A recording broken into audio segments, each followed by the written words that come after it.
The Lifestyle Show, presented by Selina Mackenzie.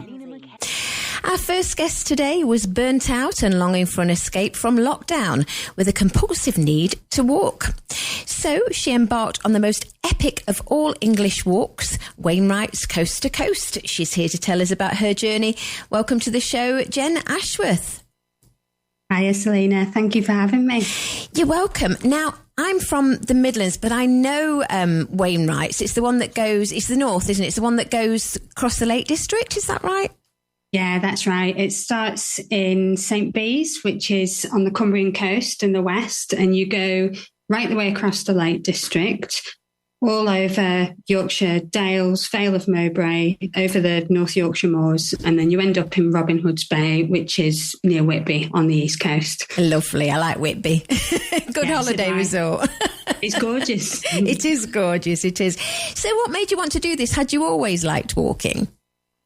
I hadn't. It was a real out of character move. I was the kid that tried to get out of PE. Wasn't sporty, wasn't, particularly active. I was not outdoorsy. But I think what really triggered it for me was that during lockdown, like all of us, I was doing these, we were allowed to do in England 1 hour walks a day. And I was taking the dog out, I was taking the kids out, I was doing these 1 hour walks, and I was walking around the city. I live in Lancaster in North Lancashire. And I could see from my house, I could see the sea. I could see Morecambe Bay. I could see the South Lakeland Fells, these beautiful landscapes, and couldn't get to them because I couldn't walk to them within an hour. And what I was doing, like very, very many of us, was being stuck at home in front of a computer. And I guess it wasn't quite depression, it wasn't quite anxiety, but it was cabin fever. Mm-hmm. My body was kind of vibrating with irritation and this desperate need to get out and to do a walk that was not a little circle around my hometown. And Wainwright, who is the man who invented and popularised the Coast to Coast walk in the early 1970s, he talks about it as a beeline. And that idea of a walk that wasn't a circle, but that was as near as it could be to a straight line across the country, it really, really appealed to me. I also don't think it's a coincidence that this was the year that I turned 40 and the year that my daughter was 18. And I think there was a little bit of midlife-y restlessness going on for me as well. And, it wasn't an affair. It wasn't a sports car. It was just a big walk. I think you can be forgiven for that. I think that's okay. I think so. So did you have to do any training? I mean, were you walking hours and hours at a time? I decided to do the walk pretty early in the year. I'd say maybe January or February. And I booked to do it in June. So I had about 6 months. And during that 6 months, I stepped up my walking.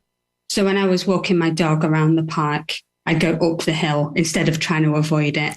And what I also did, because I'm an awful navigator, struggle with left and right, never been much good at maps. Oh dear. I decided to take a 2-day mountain navigation course. So we went up for 2 separate days. We went up in the Trough of Bowland in Lancashire and we went into the lakes and we were given all these exercises about how to learn to read compasses.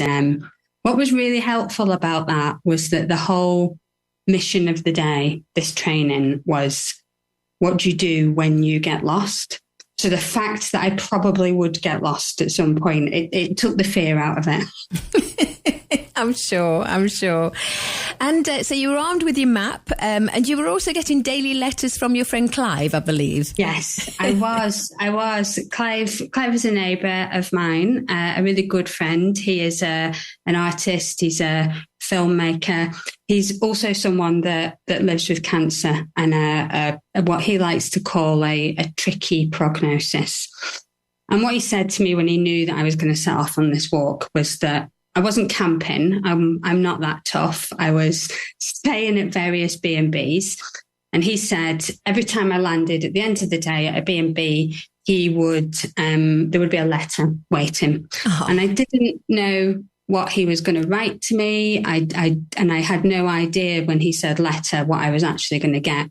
And because he's an artist, I'd get these beautiful artworks, these drawings, photographs, collages, and really what he wanted to write to me about and what he wanted to reflect on was memories of his own childhood in Morecambe on the northwest coast. He wanted to write about his experiences with illness, with care, with hospitals, his thoughts about dying and about what art and creativity have to do with dying.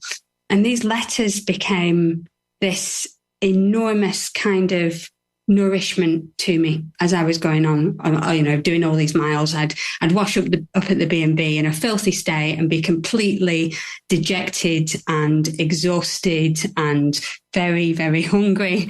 And Clive's letter would be there waiting for me. So even though part of the impetus of the walk was a wish to be alone for a while, my friend was with me. He was almost walking with me the entire way.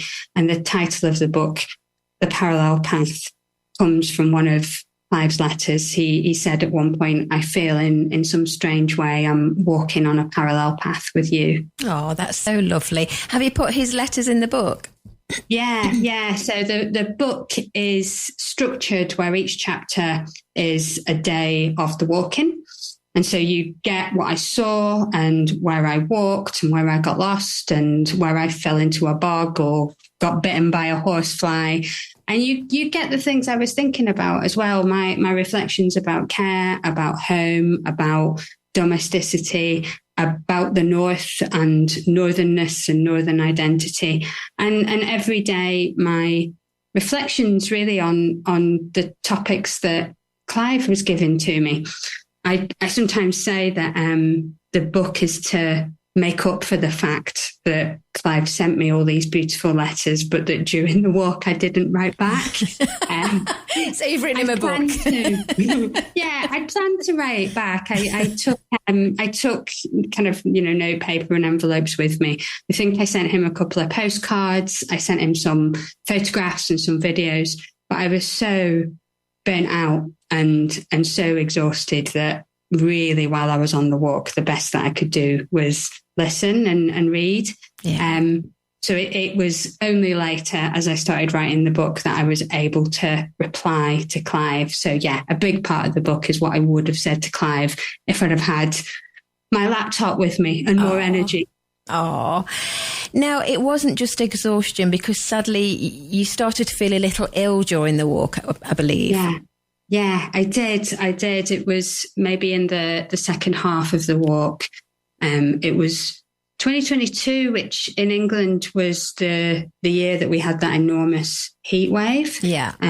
The North Yorkshire moors, I think, were recording temperatures in the mid 30s. And I started to feel these symptoms, which at the time I was putting down to exhaustion or heat exhaustion, a bit of sunstroke. So I would be dizzy. I'd have a kind of buzzing tinnitus on the left-hand side, just on one side of my head. Headaches. I started to realise I was having trouble with my balance, and I fell a couple of times.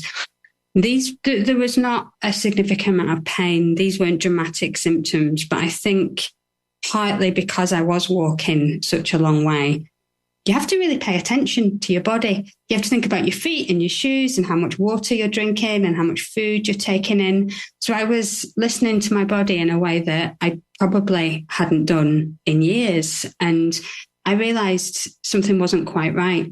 And when I got back, it was kind of later that year, probably the late summer, I started to seek medical treatment and was diagnosed with a benign brain tumour. It was benign. That's good. It was. They could tell me that straight away. It was quite a rare tumour, one that grows on the hearing and balance nerves as they run through your ear and then goes into the brain and the brainstem.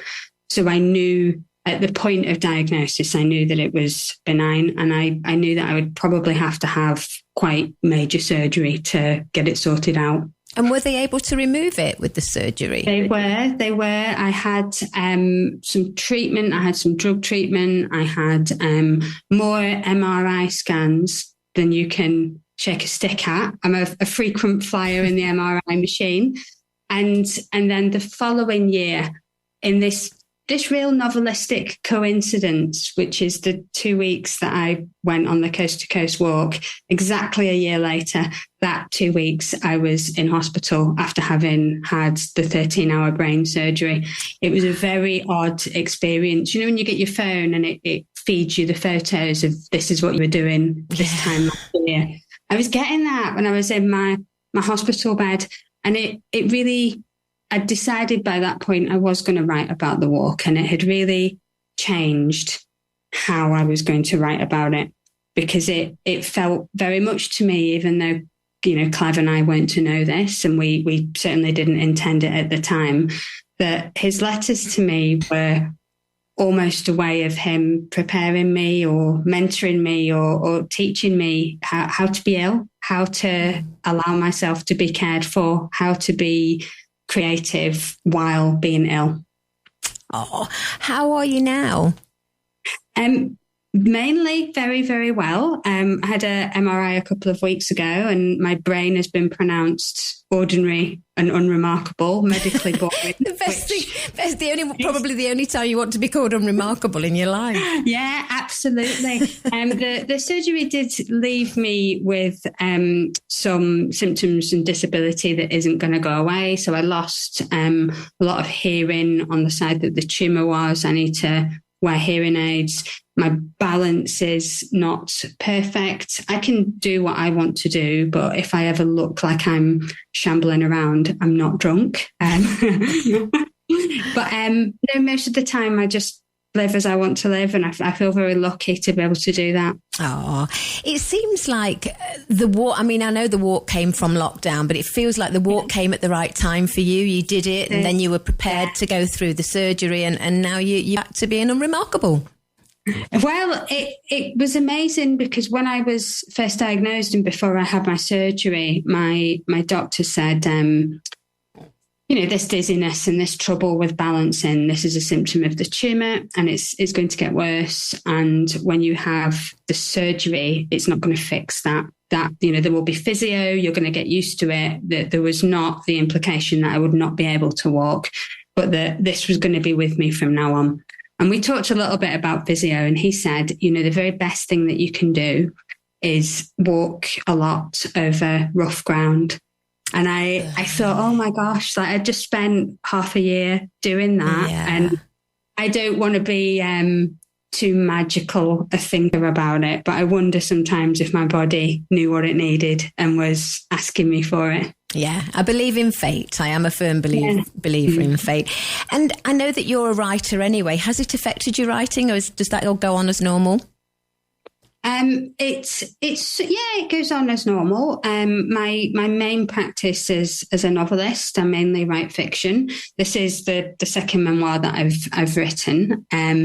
It felt very obvious to me when I was beginning to write about the walk that both Clive's letters and the artistry and the intricacy of those letters really meant that this book had to be memoir and had to be non-fiction. I really wanted to acknowledge his friendship and his creative work in my life.